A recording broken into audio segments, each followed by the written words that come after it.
सूरज हमारे solar system में सबसे शक्तिशाली बल। इसके बिना हमारा पृथ्वी पर जीवन नहीं होता।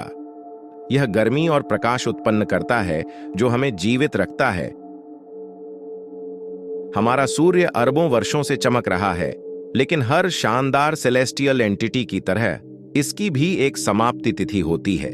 तो पृथ्वी और संपूर्ण सौर मंडल का भविष्य क्या है, चलो पता करते हैं। सूर्य लगभग 4.6 बिलियन ईयर्स पहले गैस और धूल के एक विशाल घूमते हुए बादल में बना था, जिसे सोलर नेब्युला कहा जाता है। सूर्य का निर्माण तब हुआ जब ग्रेविटी ने गैस और धूल के इस विशाल बादल को एक साथ खींच लिया, जिससे पृथ्वी और अन्य ग्रह भी उत्पन्न हुए। पृथ्वी पर जीवन के लिए सूर्य का एनर्जी एक महत्वपूर्ण स्रोत है। यह एनर्जी न्यूक्लियर फ्यूजन नामक प्रक्रिया के माध्यम से सूर्य के केंद्र में निर्मित होती है। सूर्य का केंद्र एक अत्यंत गर्म और डेंस प्लेस है, जहां तापमान और प्रेशर इतना अधिक होता है कि हाइड्रोजन एटम्स हाई स्पीड से एक दूसरे से टकराते हैं, जिससे न्यूक्लियर फ्यूजन होता है। इस प्रक्रिया में 4 हाइड्रोजन न्यूक्लियाई मिलकर एक हीलियम न्यूक्लियाई बनाते हैं, जिससे प्रकाश और गर्मी के रूप में भारी मात्रा में एनर्जी निकलती है। हमारा सूरज लगातार गर्म होता जा रहा है। साइंटिस्टों का अनुमान है कि यह और भी अधिक गर्म हो जाएगी, जिससे महासागर वाष्पित हो जाएंगे, पृथ्वी की सरफेस पिघल जाएगी और यह पृथ्वी पर जीवन को नष्ट कर देगा। चलो हम सूर्य के दूर भविष्य में कुछ आगे चल के देखते हैं।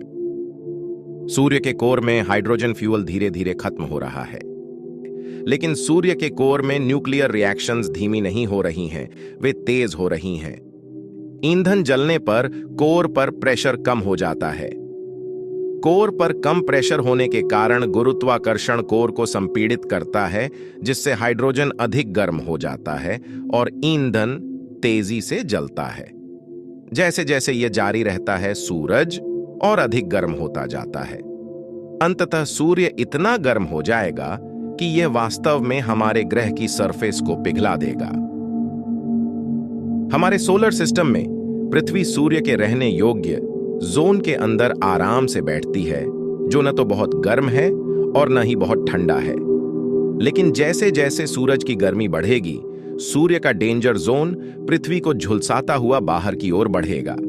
यह हमारे ग्रह की सरफेस को रेत के टीलों की एक विशाल श्रृंखला में बदल देगा। बढ़ती हुई तापमान एटमॉस्फेयर से कार्बन डाइऑक्साइड हटाने की गति बढ़ा देता है, जो पौधों को जीवित रहने के लिए अवश्य होती है।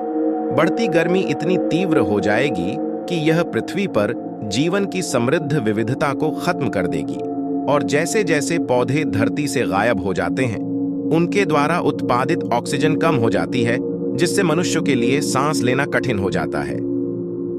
अब से 1 बिलियन वर्षों में दिन में 160 डिग्री फ़ारेनहाइट जितना गर्म हो सकता है। तब तक दिन की गर्मी हमें मार सकती है। जैसे जैसे सूरज गर्म होता जाता है, अधिक से अधिक पानी वाष्पित होता जाता है, जब तक कि हमारे सभी महासागर गायब नहीं हो जाते। और यही वह आपदा है जो पृथ्वी पर मानव जीवन को असंभव बना देगी। अंत में पृथ्वी एक मृत ग्रह में बदल जाएगी, जो मार्स के जैसा दिखता है। जैसे ही सूर्य अपना हाइड्रोजन ईंधन समाप्त कर देगा, यह अपने ग्रेविटी के अंडर कोलैप्स होना शुरू कर देगा, जिससे इसके कोर टेम्परेचर में उल्लेखनीय वृद्धि होगी। इस वृद्धि के कारण सूर्य की आउटर लेयर्स का विस्तार होगा, जिससे यह एक रेड जायंट में बदल जाएगा। इसके मार्ग में कोई भी चीज को वाष्पित कर देती है।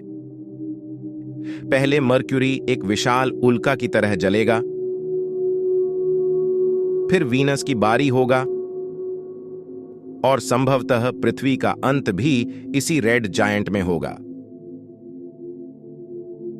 अंत में सूर्य एक व्हाइट ड्वार्फ में श्रिंक हो जाएगा, जो 100 से बिलियनसों वर्षों तक जीवित रहेगा। यह व्हाइट ड्वार्फ बिलियनसों वर्षों में धीरे धीरे ठंडा हो जाएगा, अंत में एक ठंडी, अंधेरी और निष्क्रिय वस्तु में बदल जाएगा। तो इस तरह सूरज का अंत एक धमाके से नहीं, बल्कि एक फुसफुसाहट के साथ खत्म हो जाएगा।